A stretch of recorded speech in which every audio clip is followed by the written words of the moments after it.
Matt White, Director Sportif for Garmin Cervelo. Fantastic win there by Cameron Meyer. He's now in the race lead. What was the tactics coming into the stage and how did it plan out? Obviously it was great for him to get the victory, but was it to plan? Yeah, we wanted to put a lot of pressure on the other teams. We had Tyler, who hasn't had a sprint yet, but we've always got Tyler for Plan B. So Willunga's quite a predictable stage, and so today was one of those days that where a breakaway could work. And we knew it was windy and it was a short, fast, intense stage, and it paid off. Has there been extra motivation in the team because of the Australian flavour to it? You've got a Kiwi in there as well and just the one American, but it's really much an Aussie team out here, isn't it? Yeah, we're certainly not lacking any motivation with the guys. It's the first race of the year, and it's for the majority of them it's home or there's relatives around, and they all want to win down here for sure. Queen stage to come now, that's the big one. 2 times up Wollonga Hill. Cameron Meyer, we know, is the Australian time trial champion. He's a good track rider.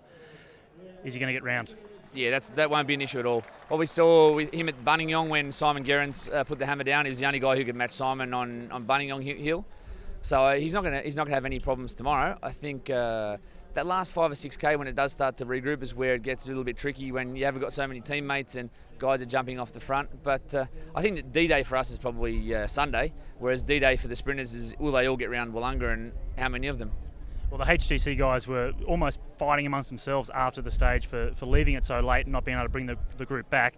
I'm not sure if that'll give them extra motivation or not, but Matt Goss surely wants to try and knock Cameron off.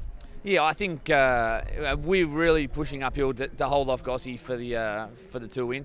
He's at the moment he looks like to be the fastest guy here, and even Sunday alone there's 16 seconds worth of time bonuses, and I think we've got tomorrow pretty covered, but we're going to be really in trouble on Sunday, I think. Cameron Meyer, big day out, not just the stage victory, but the overall lead in the Tour Down Under. Must be a pretty good feeling. Yeah, definitely a very good feeling. Didn't expect it. Obviously, most of the stages come down to sprints, and it's been dominated by the sprinters. But we gave ourselves every opportunity by putting 2 in the break today, and we played our cards right. We got to near the finish line and then really drove it in the last 30k, and they didn't quite get us.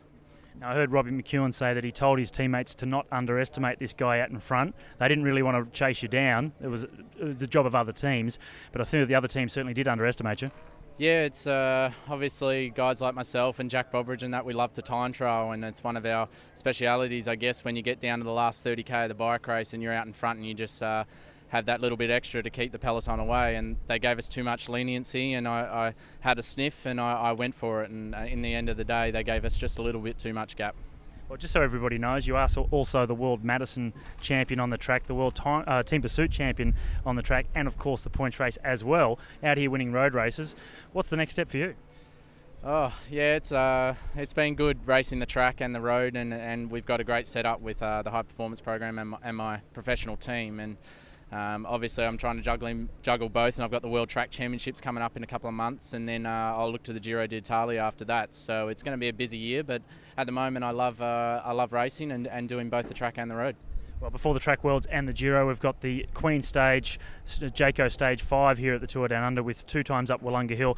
Pretty sure you'll get over that climb, but then you've got the sprints on the last day, which Matt Goss will be certainly gunning for to try and get those time bonuses. Yeah, it's going to be an interesting tour, I think, over the next couple of days. Obviously, I can't contest with guys like Matt Goss and Andre Greipel. They're the best sprinters in the world, and they're a bit too quick for me. But tomorrow up Wollonga, we're going to see how it plans out. Maybe I can get a little bit of a gap over the top of Wollonga, and then maybe I'll have a couple of teammates, which I'm very confident they can do the job, and maybe drive it to the finish and maybe just open up a little few more gaps before that last stage. But we don't know what's going to happen, but I'll try and keep this jersey on the shoulders as long as I can.